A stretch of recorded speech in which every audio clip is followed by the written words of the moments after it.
Alisin natin ang ugali na mabait lang tayo sa isang tao kapag may kailangan, pero sinisiraan naman kapag wala ng pakinabang.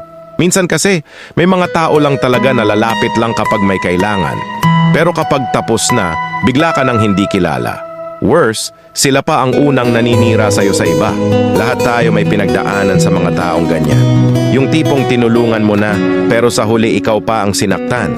Nakakapagod, pero aral na lang talaga para sa susunod.